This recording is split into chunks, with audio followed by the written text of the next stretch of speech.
اللہ اللہ اللہ اللہ اللہ۔ معزز و مکرم حاضرین کرام و سامعین ذوی الاحترام، جیسا کہ پچھلے جمعہ ذکر کیا گیا تھا کہ آج کے اس جمعۃ المبارک کے مبارک یوم پر حضرت سیدنا عارف باللہ امام محمد انوار اللہ فاروقی بانی جامع نظامیہ علیہ الرحمۃ والرضوان کی حیات مبارکہ کے متعلق کچھ گفتگو کو ہم سماعت کریں گے، کیونکہ آنے والے ہفتے یعنی کل والا ہفتہ چھوڑ کر اس کے بعد جو ہفتہ آئے گا اس دن 24 دسمبر کے دن حضرت شیخ الاسلام بانی جامعہ علیہ الرحمۃ والرضوان کا 108واں عرس مبارک ہے۔ اس مناسبت سے ہم انشاءاللہ آج کچھ آپ کی حیات مبارکہ کے تعلق سے کچھ گفتگو سماعت کریں گے۔ حضرت شیخ الاسلام کا ذکر اس لیے بھی ضروری ہے کیونکہ ہم دکن میں رہتے بستے ہیں، تو دکن میں رہنے والے ہر شخص پر ہر زاویے سے حضرت شیخ الاسلام کا احسان ہے۔ ہم رہتے بستے ہیں، کھاتے پیتے ہیں، تو ہمارے کھانے پینے کے اندر حضرت شیخ الاسلام کا احسان ہے۔ ہم مسجدوں میں عبادتیں کرتے ہیں تو ہماری عبادتوں پر حضرت شیخ الاسلام کا احسان ہے۔ بہت سارے معاملات ہیں، اگر ہم ایک ایک کو کھول کر بیٹھے تو بہت بات لمبی جائے گی، لیکن عام طور پر جو ہمارے لیے روزانہ کے معمول کے مطابق ہے اس کے متعلق میں بات کر رہا ہوں کہ ہم جو کھانا کھاتے ہیں حلال آ رہا ہے یا حرام آ رہا ہے، اس کے لیے حضرت شیخ الاسلام والمسلمین نے جو کام کیا ہے وہ اپنے وقت کا سب سے بہترین کام، اور ہماری عبادتوں کو دیکھتے ہوئے جو مساجد کا معاملہ تھا اس میں سدھار کے لیے حضرت شیخ الاسلام نے جو تعلیمی نظام بنایا، جو نصاب تیار کیا، وہ چلتا آ رہا ہے اور انشاءاللہ وہ قیامت تک انشاءاللہ چلتا رہے گا، جس سے ہمارے نمازوں کی، روزوں کی، عبادتوں کی، دیگر عبادات کی جو غفلتیں تھیں پہلے دور میں وہ دور ہوئی، اور ہماری عبادتوں کا جو نیا طریقہ جو علماء کرام نے اپنی کتابوں میں لکھا ہے اس کو حضرت شیخ الاسلام نے سامنے پیش کیا۔ ہوتا یوں تھا کہ پہلے بادشاہی دور تھا تو باپ امام ہے تو پھر بیٹا امام، پوترا امام، اسی طرح یہ تسلسل چلتا جاتا تھا۔ حضرت شیخ الاسلام نے اپنے دور میں دیکھا کہ بہت سے امام ایسے ہیں جن کو وراثتاً امامت تو مل گئی لیکن تعلیم کے لحاظ سے وہ امام بننے کے لائق نہیں ہیں، تو حضرت شیخ الاسلام نے یہ نہیں کیا کہ ان کو مسجد سے نکال دیا، بلکہ باضابطہ طور پر ان کے لیے اساتذہ کو مقرر کیا گیا اور ایک سیلیبس بنا کر ان کو دیا گیا اور کہا گیا کہ آپ اس سیلیبس کو پڑھے، اس کتاب کی تکمیل کرے اور نظامیہ میں امتحان دے، اور حکومت سے یہ آرڈر پاس کرا لیا کہ جب تک نظامیہ کے مدرسے سے کوئی امامت کا امتحان نہیں دے گا اس کو امام بننے کا اہل قرار نہیں دیا جائے گا۔ تو یہاں سے اس بات کا ہم کو اندازہ ہوتا ہے کہ حضرت شیخ الاسلام نے ہماری نمازوں کی کس طرح حفاظت کی، ہماری عبادتوں کی۔ ہو یہ رہا تھا کہ مسائل سے واقفیت نہیں ہے، قرات میں کہیں غلطی ہو جا رہی ہے تو کتنی غلطی ہونے سے سجدہ سہو واجب ہوتا ہے، کیا چھوٹ جانے سے سجدہ سہو واجب ہوتا ہے، کیا زیادہ ہو جانے سے سجدہ سہو واجب ہوتا ہے، یہ ان لوگوں کو معلوم نہیں تھا۔ بس دیکھا جس طرح ہمارے پاس ہوتا ہے، ہم بھی نماز پڑھ کر یا کسی کو بتا کر سیکھنا نہیں چاہتے۔ ہم نے اپنے والدین کو دیکھا، اپنے دادا کو دیکھا، ان کے ساتھ مسجد آتے تھے، وہ کانوں تک ہاتھ اٹھاتے ہیں، ہم بھی کانوں تک ہاتھ اٹھاتے ہیں، وہ ہاتھ باندھتے ہیں، ہم بھی ہاتھ باندھتے ہیں، وہ رکوع میں جاتے ہیں، ہم بھی رکوع میں جاتے ہیں۔ بہت سارے ایسے ہیں ان کو کیا پڑھنا ہے رکوع میں، کیا پڑھنا ہے سجدے میں نہیں معلوم، صرف نماز کے طریقے کو وہ لوگ اپنائے ہوئے ہیں۔ بہت سارے ایسے ہوتے ہیں جن کو ان کے والدین نے سکھایا ہوتا ہے کہ یہ پڑھنا ہے، لیکن کس طرح سے پڑھنا ہے، اس کا تلفظ کیا ہے، اس کے تجوید اور قواعد کیا ہے، پھر اگر قواعد سے نہیں بھی آتا ہے تو کیا چیزیں نماز کے اندر شرط ہے، کن چیزوں کے نہ پائے جانے سے نماز شروع ہی نہیں ہوتی، کن چیزوں کا نماز کے اندر دخل ہے، نماز کے اندر کوئی چیز چھوٹ جائے تو وہ سجدہ سہو سے مکمل ہو جاتی ہے، بعض چیزیں ایسی ہے جو سجدہ سہو سے بھی مکمل نہیں ہوتی، بالکل نماز کو باطل کر دیتی ہیں۔ تو یہ ساری چیزیں نماز کے لیے ضروری ہے۔ تو حضرت شیخ الاسلام نے دیکھا کہ یہ لوگ عہدہ امامت پر فائز ہیں لیکن یہ مسائل سے واقف نہیں ہے، تو حضرت شیخ الاسلام نے ان لوگوں کے لیے سلیبس بنایا۔ اور دوسرا ایک سلیبس بنایا گیا ملا کا۔ ملا مطلب ہمارے پاس ایک الگ ٹرم میں یوز ہوتا ہے وہ لفظ، لیکن ملا کہتے ہیں اس کو جو کمیلوں میں گائے وغیرہ بکرے وغیرہ ذبح کرنے کے لیے کمیلوں میں ہوا کرتے ہیں۔ تو باضابطہ اس کا نصاب بنایا ہو یہ رہا تھا کہ کچھ لوگ ایسے تھے جن کے والدین تو پڑھے لکھے تھے، سرکاری طور پر ان کو مقرر کیا گیا تھا کمیلوں میں کہ وہ ذبح کریں۔ تو مسئلہ یہ پیش آیا کہ بہت سارے لوگ ایسے ہو گئے جن کے والدین پڑھے لکھے تھے، بچے پڑھے لکھے نہیں ہیں، وراثت میں وہ جاب مل گئی، ایسے ہی آ رہے تھے اور چھری چلا کر جانور کو ذبح کر رہے تھے۔ ان سے پوچھا گیا کہ کیا آپ نے ذبح کی دعا پڑھی ہے، کیا آپ نے اللہ کا نام لیا ہے؟ تو وہ کہہ رہے تھے کہ ہمارے والد صاحب نے چھری پر پڑھ کر پھونک دیا، وہ چھری ہمارے لیے کافی ہے۔ جانور کو ذبح کرنے کے لیے معاملہ یہ ہے کہ جس جانور کو ذبح کیا جا رہا ہے ہر جانور پر الگ الگ اللہ کا نام لیا جائے گا۔ ایک مرتبہ لے کر دو جانور ذبح نہیں کیے جاتے، اور دو لوگ چھری کو پکڑ کر ذبح کر رہے ہیں، ہمارے پاس یہ بھی ہوتا ہے، دو لوگ تین لوگ ہاتھ لگا کر چھری سے ذبح کرتے ہیں، اگر اس میں سے ایک بھی بسم اللہ اللہ اکبر کے کلمات نہ کہے تو جانور حلال نہیں ہوتا۔ یہ مسائل ہے، اس کو ہم کو معلوم کرنا پڑے گا۔ یہ آپ کو معلوم تب ہوں گے جب آپ پابندی سے کسی درس میں جائیں گے، کسی استاذ کے پاس بیٹھ کر اس کو تعلیم کو حاصل کریں گے، تو ہمارے پاس مسائل کی واقفیت نہیں ہوتی۔ اس دور میں بھی وہی ہو رہا تھا، تو حضرت شیخ الاسلام نے دیکھا تو باضابطہ اس کا سلیبس بنایا اور حکومت سے یہ آرڈر جاری کروایا کہ جو بھی اس عہدے پر فائز ہونا چاہتا ہے اس کو یہ سارے مسائل ذبیحے کے معلوم کرنے پڑیں گے کہ کس جانور کو کتنا ذبح کیا جانا چاہیے، جانور کو کس طرح لٹایا جانا چاہیے، کب دعا پڑھنی چاہیے، یہ سارے معاملات حضرت شیخ الاسلام نے باضابطہ سلیبس بنا کر تیار کیا اور اس کو بھی ایک امتحان کی شکل دی، اور امتحان کے کامیاب لوگوں کو ہی اس عہدے کا اہل قرار دیا گیا۔ اسی طرح قضاءت کا مسئلہ تھا، قاضی حضرات کا۔ پہلے دور میں، ابھی بھی بہت سارے شہروں میں ایسا ہی ہوتا ہے، قاضی صاحب آتے ہیں، ایک پیپر لے کر آتے ہیں، اس پر ایجاب و قبول ہوتی ہے، دستخطیں ہوتی ہے، نکاح ہو گیا، چلے جاتے ہیں۔ لیکن جو نظام ہمارے دکن میں، ہمارے پاس تلنگانہ میں موجود ہے، ویسا نظام بہت کم جگہ پر ہے۔ ہمارے پاس کیا ہے، باضابطہ طور پر دو بکس تیار ہوتی ہے، ایک دلہن کو دی جاتی ہے، ایک دلہن والوں کو دی جاتی ہے۔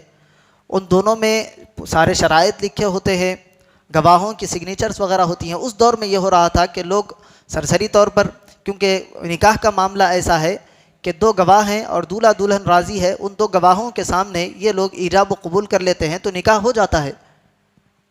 کوئی اگر خطبہ نکاح پڑھنے والا ہے، خطبہ نکاح پڑھ لے، خطبہ نکاح نہیں بھی آتا تو کچھ آیتوں کی تلاوت کر دے، سورہ فاتحہ کی تلاوت بھی کر دے کھڑے ہو کر خطبے کی نیت سے، نکاح ہو جاتا ہے۔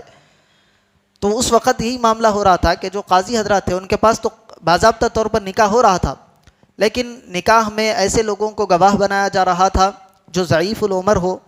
جیسے ہی وہ لوگ انتقال کر جاتے، وہ لوگ کی موت ہو جاتی، بعض حضرات ایسے تھے کہ وہ نکاح سے پھر جا رہے تھے کہ میں نے اس عورت سے نکاح ہی نہیں کیا۔ تو مسئلہ بہت سارے پیش آ رہے تھے، تو حضرت شیخ الاسلام نے باضابطہ طور پر یہ تجویز تیار کی کہ ایک نکاح کی کاپی دولہے والوں کا ہونی چاہیے، ایک نکاح کی کاپی دلہن والوں کے پاس ہونی چاہیے، اور ایک نکاح کی کاپی قاضی کے پاس دفتر قضاءت میں محفوظ ہونی چاہیے۔ تو جب کبھی کوئی مسئلہ درپیش آئے، آپ کے پاس سے بھی کوئی چیز گم ہو جائے، تو پھر آپ دفتر قضاءت میں رجوع کریں گے تو سارا معاملہ آپ کا، آپ کے والدین کا، آپ کے دادا کا، جب سے یہ نظام قائم ہوا ہے آپ کو دفتر قضاءت میں اس کی کاپی مل سکتی ہے۔ تو یہ نظام حضرت شیخ الاسلام نے قائم کیا کہ اب کوئی شخص دوبارہ پلٹ کر جھوٹ نہیں بول سکتا، کیونکہ ایک کاپی اگر موجود ہوگی تو اس کاپی کے ذریعے سارے گواہوں کی معلومات حاصل ہو سکتی ہے، اور کب نکاح ہوا، کہاں نکاح ہوا، کس قاضی نے پڑھوایا، ساری ڈیٹیل اس کتاب کے اندر موجود ہوتی ہے۔ تو یہ تجدیدی کارنامے حضرت شیخ الاسلام والمسلمین نے دکن کے علاقے میں کیے، تو اسی لیے آپ کو پچھلی اور اس صدی کا مجدد کہا گیا ہے۔ مجدد کہتے کس کو ہے؟ اللہ کے حبیب صلی اللہ علیہ وسلم نے فرمایا کہ اللہ تعالیٰ ہر 100 سال میں ایک ایسے مرد مجاہد کو اس دنیا میں پیدا فرماتا ہے، اس کا کام یہی ہوتا ہے کہ جو اس دور میں بگاڑ آ چکا ہے دین کے اندر، وہ اس بگاڑ کو، ان خرابیوں کو دور کر کے لوگوں کو اللہ کے بتلائے ہوئے راستے کی طرف لے کر آئے۔ یہ مجدد کا کام ہوتا ہے۔ تو حضرت شیخ الاسلام کی ہم زندگی کو پڑھتے ہیں تو حضرت شیخ الاسلام کی ساری زندگی لوگوں کو غفلت سے نکال کر اللہ کے راستے پر لے جانے کے لیے آپ نے وقف کر دی۔ آپ نے مدرسے نظامیہ کی بنیاد قائم کی ہے جو آج یونیورسٹی کی شکل میں ہے۔ وہ پہلے ایک چھوٹا مدرسہ تھا، لیکن حضرت شیخ الاسلام کی انتھک محنتوں نے، حضرت شیخ الاسلام نے جو وقت اس مدرسے کو دیا، جو خدمات آپ نے اس مدرسے میں کی، اس خدمت کے عوض میں آج اتنی بڑی یونیورسٹی ہے کہ اس یونیورسٹی کی وجہ سے عالم عرب میں اور دنیا کے کئی ممالک میں حیدرآباد کو جانا اور پہچانا جاتا ہے۔ حیدرآباد کی ہم سمجھتے ہیں کہ حیدرآباد کی پہچان ہماری بریانی ہے، جاہل لوگوں کے اندر ہو سکتا ہے کہ بریانی ہو، جو علم سے ناواقف ہو۔ علم کے میدان میں اگر حیدرآباد کی پہچان ہے تو وہ حضرت امام انوار اللہ فاروقی علیہ رحمۃ و رضوان کی پہچان ہے، ان کی وجہ سے پہچان ہے، ان کے قائم کردہ جامعہ نظامیہ کی وجہ سے پہچان ہے، ان کے قائم کردہ ادارہ دائرۃ المعارف العثمانیہ کی وجہ سے پہچان ہے، ان کے قائم کردہ اشاعت العلوم جہاں سے کئی ایک ہزاروں کتب شائع ہو چکی ہیں، اس کی وجہ سے حیدرآباد دکن کی پہچان ہے۔ علم کی دنیا کے اندر بڑے بڑے علماء آتے ہیں، جامعہ نظامیہ کو وزٹ کرتے ہیں، اور حضرت شیخ الاسلام کی کتابیں ایسی نادر اور ایسی قیمتی کتابیں ہیں کہ کوئی شخص عالم ہو اور فاضل ہو، حضرت شیخ الاسلام کی کتابیں نہ پڑھے تو کچھ علم باقی رہ جاتا ہے، کچھ تشنہ لبی باقی رہ جاتی ہے، کچھ کمی اس کو پیش آتی ہے۔ حضرت شیخ الاسلام کی کتابیں ایسی ہے کہ جب لوگوں نے پڑھا تو دنگ رہ گئے کہ ایسی سیرت کی کتاب ہے۔ انوار احمدی آپ کی سیرت کی کتاب ہے۔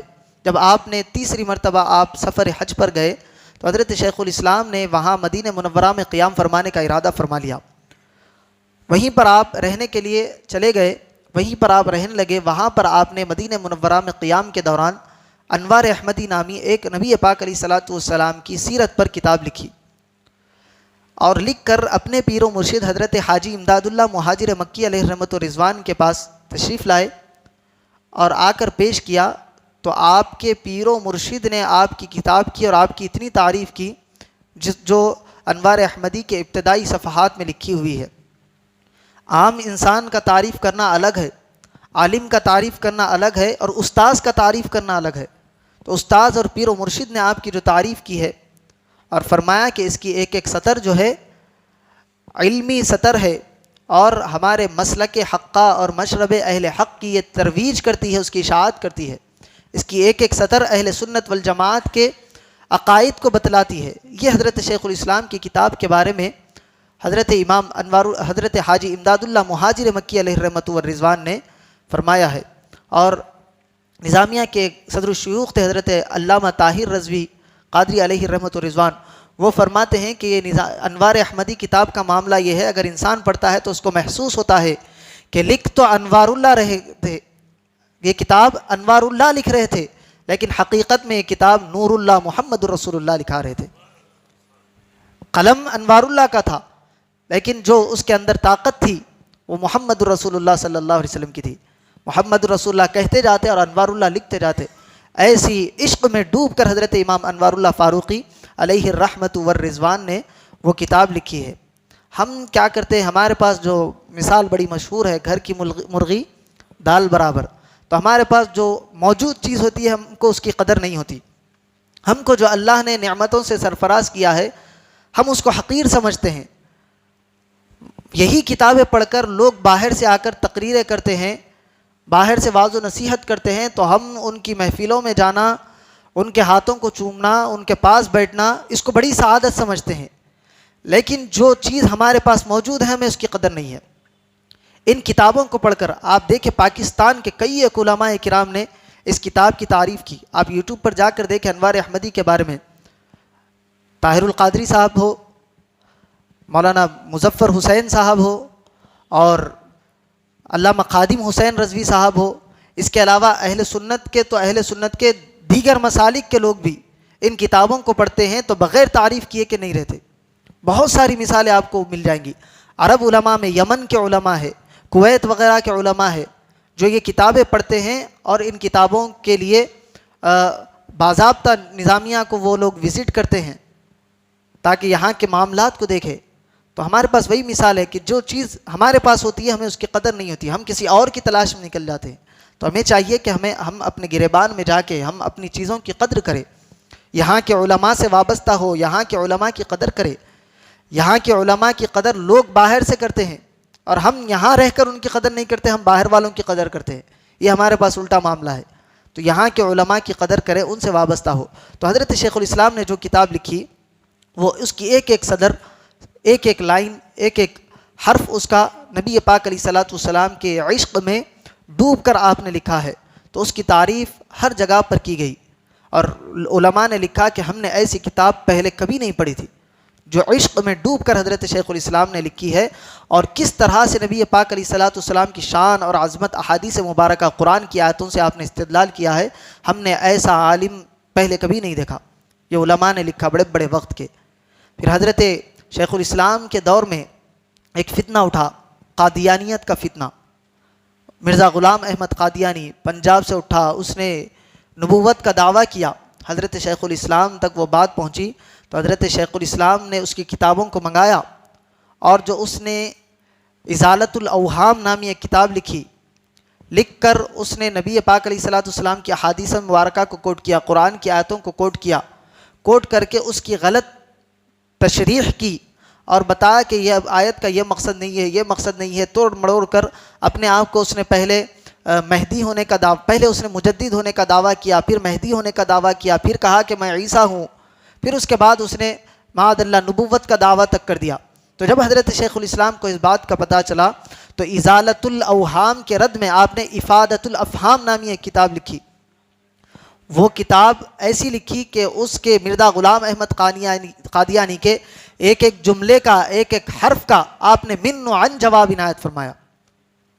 تقریباً 100 سال سے زائد کا عرصہ ہو گیا، دنیا قادیانیت آج تک اس کتاب کا جواب نہیں لا سکی، اور وہ کتاب انسان پڑھ لے تو اس کو تمام حقیقت کھل کر واضح ہو جائے کہ غلام احمد قادیانی نے کہاں کہاں چوری کی ہے، کن کن آیتوں کو توڑ مڑوڑ کر پیش کیا ہے۔ چلتے چلتے یہ کتاب یو پی تک پہنچی، شہر بریلی میں اعلیٰ حضرت فاضل بریلوی علیہ الرحمۃ الرضوان کے پاس یہ کتاب پہنچی، امام احمد رضا خان علیہ الرحمۃ الرضوان کے پاس۔ تو انہوں نے اس کتاب کی تعریف کی، اور خود تعریف نہیں کی، اپنے دوستوں سے تعریف کی، تو ان کے دوست وہ کتاب لے کر چلے گئے۔ تو اعلیٰ حضرت فاضل بریلوی نے وہاں سے امام انوار اللہ فاروقی علیہ الرحمۃ الرضوان کو خط لکھا۔ وہ خط آج بھی جامعہ نظامیہ کی لائبریری میں محفوظ ہے۔ اس میں آپ نے بڑے علمی انداز سے خط لکھ کر آپ کی تعریف و توصیف کی، اور فرمایا کہ آپ کی ایک کتاب افادۃ الافہام کے چند صفحات کا میں نے مطالعہ کیا، بڑی شاندار آپ نے کتاب لکھی۔ میں نے اپنے دوست سے تعریف کی تو وہ صاحب وہ کتاب لے کر چلے گئے ہیں۔ آپ کی جملہ کتب، یہ تو ایک کتاب کی چند لائنیں میں نے پڑھی ہے، چند صفحات میں نے پڑھے، آپ کی جتنی کتابیں ہیں وہ میں حاصل کرنا چاہتا ہوں، اگر اس کی قیمت ہے تو قیمت بتائیے، میں قیمت دے کر ان کتابوں کو حاصل کروں گا۔ وقت کے بڑے علامہ ہے، وہ بھی مجدد ہے۔ یاد رکھیں کہ مجدد ایک ہی ہونا ضروری نہیں ہے، بعض مجدد علاقوں کے حساب سے آتے ہیں، بعض مجدد زمانوں کے حساب سے آتے ہیں، بعض مجدد محلوں کے حساب سے بھی ہو سکتے ہیں۔ تو ایک مجدد کا ہونا ضروری نہیں ہے۔ حدیث مبارکہ میں جو من کا لفظ استعمال ہوا ہے وہ دوام کے لیے استعمال ہوتا ہے، وہ بہت زیادتی کے لیے استعمال ہوتا ہے۔ تو وہ وقت کے مجدد ایک وقت کے مجدد کی کتابیں منگا کر کہہ رہے ہیں۔ حضرت فاضل بریلوی اعلیٰ حضرت امام احمد رضا خان معمولی شخص نہیں ہے، سب وہ کتابوں کے مصنف ہے، اور ان کا سلام جو مصطفیٰ جان رحمت دنیا بھر میں پڑھا جاتا ہے، دنیا بھر میں ان کے عاشق ہے۔ لیکن وہ فرماتے ہیں کہ میں نے آپ کی کتاب کے اندر جو علمی نکات دیکھے ہیں میں نے کسی اور کتاب میں نہیں دیکھے، آپ کی تمام کتب کو میں پڑھنا چاہتا ہوں۔ ایسا علمی ذوق اعلیٰ حضرت کا تھا، اور وہ علم والے، قدر والے، ایک دوسرے علم والے کی قدر و معرفت کو پہچانتے تھے۔ انہوں نے امام انوار اللہ فاروقی علیہ الرحمۃ الرضوان کی تعریف و توصیف کی، اور آپ کی تمام کتب کو منگا کر پھر اس کا مطالعہ کیا۔ تو یہ بزرگوں کے اندر محبتیں بھی تھیں۔ تو حضرت شیخ الاسلام نے قادیانیت کا جو فتنہ اٹھا تھا اس کی بھی کمر توڑی، اور اس کے ہر سوال کا آپ نے اپنی کتاب کے اندر جواب دیا، اور اس کے بعد ان لوگوں نے آج تک اس کا جواب نہیں دیا۔ مرزا غلام احمد قادیانی اور اس کے چیلوں کی طرف سے اس کتاب کا کوئی رد نہیں آیا، اور اب تک بھی کوئی پڑھتا ہے تو وہ یہی کہتا ہے کہ جس طرح انوار اللہ فاروقی علیہ الرحمۃ الرضوان نے قرآن و حدیث سے ان مسائل کو لوگوں کے درمیان سمجھایا ہے، غلام احمد قادیانی کا رد کیا ہے، ایسا رد ابھی تک ہم کو دیکھنے میں نہیں ملا۔ اور اس دور میں وہابیت کا فتنہ سر چڑھ کر بول رہا تھا، عبد الوہاب نجدی کے ماننے والے پھیل رہے تھے، اہل سنت والجماعت کے جو معمولات ہے وہ لوگ اس کے اندر بگاڑ پیدا کر رہے تھے، اہل سنت کے معاملات کو ماننے والوں کو مشرک کافر تک قرار دے رہے تھے۔ حضرت امام انوار اللہ فاروقی علیہ رحمۃ الرضوان بانی جامعہ نے حقیقت الفقہ کے نام سے ایک کتاب تصنیف فرمائی، اور اس کے اندر ایسے جوابات آپ نے عنایت فرمائے، فقہ کی حقیقت، فقہ کیا ہوتی ہے، اس کی کیا ضرورت ہے، کیا اہمیت ہے، اس کو آپ نے واضح کیا۔ 2 جلدوں پر وہ مشتمل کتاب ہے۔ علماء کرام اس کے بارے میں فرماتے ہیں کہ اب تو حضرت شیخ الاسلام نے وہ کتاب لکھ کر 100 سال سے زائد کا عرصہ ہو گیا، اب تک جتنے مسائل پیدا ہوئے ان تمام سوالوں کا جواب اس کے اندر تھا۔ آئندہ بھی 100 سالوں میں اگر فتنہ وہابیت کوئی مسائل پیدا کر سکتی ہے تو حضرت شیخ الاسلام نے اپنے دور اندیشی سے ان سوالوں کے جوابات بھی اس کتاب کے اندر لکھ دیے۔ آئندہ 100 سال میں بھی وہابی اگر کوئی سوال پیدا کرے تو اس کے جوابات حضرت امام انوار اللہ نے اس کے اندر قلم بند کر دیے ہیں۔ ہم کیا کرتے ہیں، ہمارے پاس وقت نہیں ہے پڑھنے کا، ہم چبوتروں پہ بیٹھ کر گھنٹوں بتا دینے کے لیے تیار ہے، ہوٹل میں بیٹھ کر آدھی چائے کے لیے ہم 1.5 گھنٹہ 2 گھنٹے بات کرتے ہوئے بیٹھ جاتے ہیں۔ ہم ٹھہر کر مسجد میں آ کر 4 منٹ 5 منٹ سنت نفل پڑھنے کا ہمارے پاس وقت نہیں ہے۔ ایسا دکھتا ہے سلام پھیرتے، بزنس بڑا ہے ان کا، اگر سلام پھیرتے اٹھ کے مسجد میں سے نہیں جائیں گے تو لاکھوں کروڑوں روپے کا ان کا نقصان ہو جائے گا۔ لوگ نماز بھی پڑھ رہے ہیں تو دیکھتے ہیں ادھر سے کہاں سے نکل سکتا ہوں، اور وہی حضرت جا کر جھنڈے کے پاس 2-3 گھنٹے کھڑے ہو جائیں گے، اس کا ہم کو احساس نہیں ہے، ہمارے پاس وقت کی قدر نہیں ہے۔ تو یہ باتیں بتلانے کا مطلب کسی پر ذاتی تبصرہ کرنا نہیں ہے، ہم اپنے آپ کے اندر دیکھیں کہ ہم کیا کر رہے ہیں۔ ہم یہی وقت علمی کتابوں کو پڑھنے میں، اپنے مسلک کو، اپنے مشرب کو جاننے میں لگائیں گے تو آپ کے پاس اگر کوئی کم علم جاہل آ کر کوئی سوالات پوچھے گا تو آپ اس کا جواب دے سکیں گے۔ آپ خود نہیں پڑھ سکتے تو آپ علماء کرام کی مجلسوں میں جائیں۔ وہی وقت چبوتروں پر ضائع کرنے، وہی وقت ہوٹلوں میں ضائع کرنے سے بہتر ہے کسی عالم دین کی مجلس کو آپ تلاش کریں، روزانہ کچھ وقت اس کی مجلس میں بیٹھے، کچھ واعظ و نصیحت سنیں، کچھ علم حاصل کرے، کچھ مسائل آپ کے ہو تو اس سے معلوم کرے۔ جب آپ معلوم کریں گے تو پھر آپ بھی آگے تک وہ علم پہنچا سکیں گے۔ کبھی کوئی مسئلہ درپیش ہو جائے تو آپ کو پریشانی نہیں ہوگی، وہ مسائل آپ واقف ہوں گے ان مسائل سے۔ تو یہ بولنے کا مطلب ہے کہ اپنے آپ کو علمی میدان میں لے کر آئے۔ ہم یہ نہیں کہتے کہ سارا کام کاج چھوڑ کر آپ مدرسے میں جا کر بیٹھے، کم سے کم اتنا تو علم حاصل کرے کہ کیا صحیح ہے کیا غلط ہے۔ ہم سنی ہے، ہمارے پاس سنی کا مطلب سنا کر سنی بننے والے ہیں۔ سنی اصل سنت سے ہے نبی پاک علیہ الصلوۃ والسلام کی، ہم اس کا مطلب بھی نہیں سنا سکتے۔ بہت سارے حضرات کہتے ہیں سنی مطلب سن کے ایمان لانے والے، یہ بات بالکل غلط اور بے بنیاد ہے۔ تو بتلانے کا مقصد یہ ہے کہ اپنے آپ کو علمی میدان کے اندر لے کے آئے، ان کتابوں کا مطالعہ کرے، بالخصوص حضرت امام انوار اللہ فاروقی علیہ رحمۃ الرضوان کی کتابوں کا مطالعہ کرے۔ بہت سارے حضرات کیا کرتے ہیں، جامعہ نظامیہ کا نام خراب کرنے کے لیے ایک نیا شوشہ چھوڑے ہوئے ہیں کہ جامعہ نظامیہ علیہ صلح کلی ہے، سب کو صحیح کہتے ہیں، سب کو لے کر چلتے ہیں، وہابیوں کو بھی صحیح کہتے ہیں، دیوبندیوں کو بھی صحیح کہتے ہیں، اور دیگر جتنے فرقے والے ان کو بھی صحیح کہتے ہیں۔ اگر صحیح کہتے تو حضرت امام انوار اللہ فاروقی علیہ رضوان مرزا غلام احمد قادیانی کا رد نہیں کرتے، فتنہ وہابیت کی کمر توڑنے کے لیے آپ حقیقت الفقہ نامی کتاب نہیں لکھتے۔ دیوبندیوں نے جو گستاخیاں کی ہے، قاسم نانوتوی نے، اشرف علی تھانوی وغیرہ نے، ان کے ایک ایک لفظ کا آپ نے اپنی کتاب مقاصد الاسلام کے جو 11 جلدوں پر مشتمل کتاب ہے، 11 چھوٹے چھوٹے حصے ہیں، آپ اس کو لے، اسلام کے کیا مقاصد ہے، کیا تعلیمات ہے، کس طرح ہمارا عقیدہ ہونا چاہیے، اس چھوٹی چھوٹی کتابوں کے اندر حضرت شیخ الاسلام نے اس کو قلم بند کیا ہے۔ ان کتابوں کا آپ مطالعہ کریں، مقاصد اسلام کے حصے اول سے لے کر 11ویں حصے تک کا آپ مطالعہ کریں تو آپ کو معلوم ہوگا کہ اسلام کیا ہے۔ اس کتاب کے اندر حضرت شیخ الاسلام نے ان کے عقائد کا رد بھی کیا، اور اہل سنت والجماعت کے کیا عقائد ہے، کون سی قرآن کی آیت سے، کون سی حدیث سے ثابت ہے، اس کا استدلال آپ نے کیا۔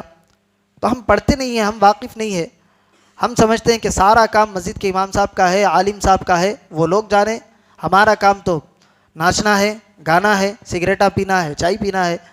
ہم صرف اسی کو اپنی زندگی سمجھے ہوئے ہیں، ساری زندگی یہ نہیں ہے۔ ہر کسی کو چاہیے کہ علم دین حاصل کرے۔ نبی پاک علیہ الصلوۃ والسلام نے فرمایا کہ عالم ہو جاؤ، نہیں بن سکتے طالب علم ہو جاؤ، نہیں بن سکتے تو سننے والے بن جاؤ، یہ بھی نہیں بن سکتے تو ان سے محبت کرنے والے بن جاؤ۔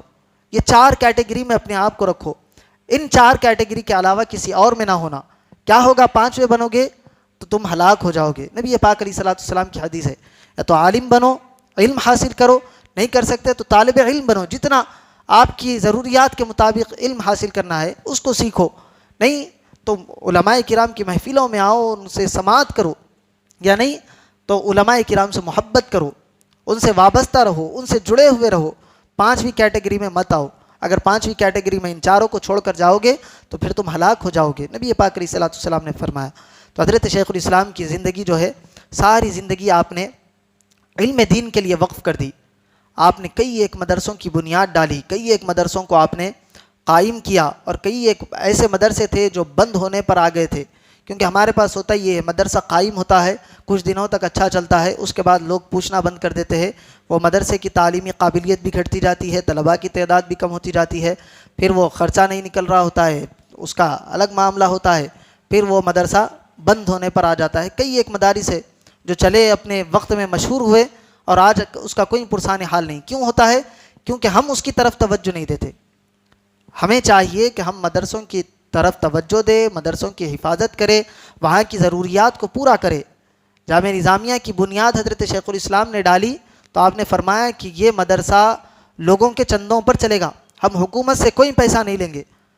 آج بھی حکومت چاہتی ہے کہ اس کو گورنمنٹ کے تحت چلایا جائے، لیکن ہم کیوں نہیں کرنے دیتے؟ کیونکہ اگر گورنمنٹ کے تحت آ جائے گا تو گورنمنٹ کے جو قانون ہوں گے، جو لا قانون جو گورنمنٹ پاس کرے گی، جو نصاب گورنمنٹ دے گی، آپ کو اس کو پڑھانا پڑے گا، تو مدرسے کا مقصد ہی نہیں رہے گا۔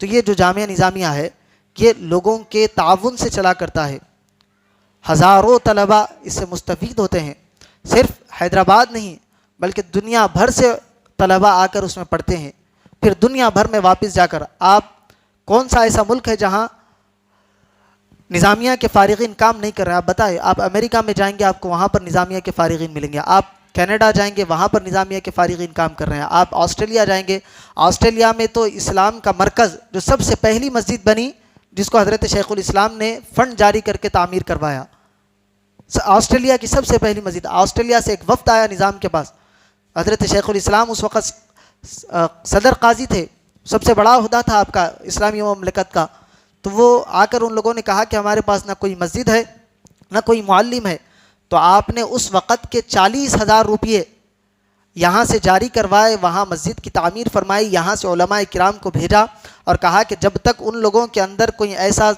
باصلاحیت نوجوان تیار نہیں ہوتا کہ وہ وہاں کے معاملات خود سدھار سکے، جب تک آپ لوگ واپس نہیں آنا۔ تو یہ خدمات حضرت شیخ الاسلام نے کی۔ حضرت شیخ الاسلام چاہتے تو ایک کونے میں پکڑ کر ایک کونا پکڑ کر آپ بیٹھ جا سکتے تھے، کوئی کمی آپ کے پاس نہیں تھی۔ حضرت شیخ الاسلام بادشاہوں کے استاد تھے، چھٹے بادشاہ نواب میر محبوب علی خان کے آپ استاد رہے، ساتویں بادشاہ نواب میر عثمان علی خان کے آپ استاد رہے، پھر ان کے 2 بیٹوں کے آپ استاد رہے۔ اس وقت کے 400 روپیہ آپ کا مشاہرہ تھا بچوں کو پڑھانے کا، نواب صاحب کو پڑھانے کا۔ آج ہم مدرسے مل صاحب کو 400 روپے دینے کے واسطے تیار نہیں ہے، گھر پہ آ کر پڑھائے تو بھی 200-250 روپے میں پڑھانا مل صاحب ہے نہیں ہے۔ 4 بچوں کو پڑھا رہے تو 1000-1200 روپے ان کو چپکا کے بھیجا دیتے۔ میں 150 سال 152 سال پہلے کی بات بتا رہا ہوں آپ کو۔ اس وقت 400 روپے ان کی خدمت کی جاتی تھی، کس لیے کہ وہ دینی تعلیم پڑھاتے ہیں۔ تو اس وقت کے 400 روپے آپ اب اندازہ لگا لیں لاکھوں روپے میں وہ قیمت بنتی ہے۔ تو یہ پہلے کے لوگوں کا معمول تھا کہ وہ علماء کرام کی قدر کرتے تھے، علم دین کی اہمیت سے وہ لوگ واقف تھے۔ ہم آج علم سے واقف ہی ہونا نہیں چاہتے، نہ ہم بچے کو اردو پڑھانا چاہتے نہ عربی پڑھانا چاہتے۔ عربی پڑھانا چاہتے تو اتنا کہ صرف 5-10 منٹ پڑھ لیا بچہ بس کافی ہے۔ بعض اوقات تو ایسا ہوتا ہے مدرسے میں بچے آتے ہیں تو سب سے پہلے گھر سے فون آ جاتا ہے کہ مجھ صاحب آج 10 منٹ میں پڑھا کے چھوڑ دیجیے، بچے کو پھر ٹیوشن کو جانا ہے۔ کیا کیا بچہ صبح سے شام تک اسکول میں پڑھ کے آیا، 10 منٹ مدرسے میں پڑھ کے پھر ٹیوشن کو جانا ہے۔ یہ ہوتا نہیں ہوتا۔ آپ دیکھیں کہ علم دین کی مسلمانوں کے اندر کیا اہمیت ہے۔ حضرت شیخ الاسلام نے جب دیکھا کہ علم دین سے لوگوں کے اندر دوری ہو رہی ہے تو آپ نے باضابطہ ایک سلیبس تیار کیا، اسکول کے اندر دینیات کی تعلیم کا نصاب قائم کیا۔ اگر یہ تعلیم نہیں آتی تو ہم یہ نہیں بیٹھے ہوئے تھے ایسا۔ جس طرح امریکہ یوروپ میں بے حیائی عریانی پھیلی ہوئی ہے، فحاشی، ہمارا بھی حال وہی ہوتا۔ حضرت شیخ الاسلام نے وہ دور اندیشی کا مظاہرہ کیا، آپ نے وقت پر علماء کو تیار کیا، صرف تیار ہی نہیں کیا بلکہ سارے ہندوستان میں ان کو پھیلایا۔ ایک جال علماء کرام کا بنا دیا۔ اجمیر میں جو مدرسہ چلتا ہے وہ حضرت شیخ الاسلام نے قائم کیا۔ گلبرگہ شریف میں جو مدرسہ قائم ہوا اس میں بھی حضرت شیخ الاسلام کا ہاتھ ہے۔ بڑے بڑے ادارے جو اس وقت مشہور ہیں، حضرت شیخ الاسلام نے یا تو ان کو قائم کیا ہے یا پھر حکومت سے ان کو مدد دلوائی ہے تاکہ وہ مدرسے تقویت بخشے اور اس سے علماء کرام تیار ہو اور لوگوں کے درمیان جا کر تبلیغ کرے اور لوگوں کو اسلام کیا ہے بتائے۔ تو ہمیں چاہیے کہ گھر کے لوگوں کی قدر کرے، علماء کرام کی قدر کرے، حضرت شیخ الاسلام کی جو مقام ہے اس کو پہچانے۔ حضرت شیخ الاسلام اور ان سے وابستہ رہنے والے حضرات سے ہم وابستہ ہو۔ جامعہ نظامیہ کو ہم دل کھول کر اس کا تعاون کریں۔ کیوں تعاون کرے؟ کیونکہ جامعہ نظامیہ کا قیام اسی لیے ہوا کہ ہماری اصلاح ہو، جو ہماری نمازیں، ہمارے سارے معاملات درست ہو رہے ہیں، یہ جامعہ نظامیہ کا فیضان ہے۔ اور جامعہ نظامیہ کو کسی اور جگہ سے فنڈنگ نہیں ہے، لوگوں کے پیسوں سے وہ مدرسہ چلا کرتا ہے۔ تو ہمیں بھی چاہیے کہ جتنا ہو سکتا ہے ہم جامعہ نظامیہ کا تعاون کرنے کے لیے آگے بڑھے، جتنا ہو سکتا ہے۔ ہم کیا کرتے ہیں، مسجد میں کوئی مدرسے کے لیے چندہ مانگنے آ جائے، نہ کوئی تحقیق ہے نہ ہم اس کو جانتے ہیں، ہم اٹھا کر کوئی بھی رقم اس کو دیتے ہیں۔ آپ پہلے دینے سے پہلے تحقیق کیا کیجیے کہ آیا وہ مدرسہ ہے بھی نہیں ہے۔ یہاں کتنے ایسے حضرات آتے ہیں، بعض اوقات میرے پاس وقت ہوتا ہے تو میں پکڑ کر پوچھتا ہوں کہ آپ کہاں سے فارغ ہیں۔ اتنے ایسے ہیں جن کو نظامیہ کا پتہ بھی نہیں معلوم، وہ کہتے ہیں کہ ہم نظامیہ سے فارغ ہے، یہ ہے مولا کون سے بیچ کے، کس کے ساتھ رہتے، کس کے ساتھ پڑھے۔ بعد میں انہیں بول دیتا کہ نہیں نہیں ایسا ہے، میں وہ مدرسے سے آیا۔ مولا وہ مدرسہ کہاں ہے؟ بعض ایسے تو ہے کہ مدرسہ ہی نہیں ہوتا جس کا چندہ ہو رہا ہے۔ تو ہمیں چاہیے کہ چندہ دینے سے پہلے بھی تحقیق کرے۔ آپ بغیر تحقیق کے چندہ دینا چاہتے ہیں تو سب سے بہترین مصرف آپ کا جامعہ نظامیہ ہے۔ تو ہمیں چاہیے کہ جامعہ نظامیہ کی خوب دل کھول کر اعانت کرے، کیونکہ جو کام حضرت شیخ الاسلام نے شروع کیا تھا علم دین کی ترویج اور اشاعت کا، مسلسل 150 سال سے وہ چلتا آ رہا ہے، انشاءاللہ قیامت تک وہ چلتا رہے گا۔ اس کو ضرورت ہے ہماری ہم اس کی مدد کریں، کیونکہ اس کے ذریعے ہماری تعلیم و تربیت ہو رہی ہے، ہمارے آنے والی نسلوں کی دین کی اور ان کے ایمان کی حفاظت ہو رہی ہے۔ اللہ تبارک و تعالیٰ سے دعا ہے کہنے اور سننے سے زیادہ اعمال صالحہ کی توفیق عطا فرمائے۔ حضرت شیخ الاسلام عارف باللہ امام محمد انوار اللہ فاروقی علیہ رحمۃ الرضوان کے فیضان سے ہم سب کو مالا مال فرمائے۔ وصلی اللہ تعالیٰ وسلم علی خیر خلق سیدنا محمد وعلی آلہ واصحابہ اجمعین والحمد للہ رب العالمین۔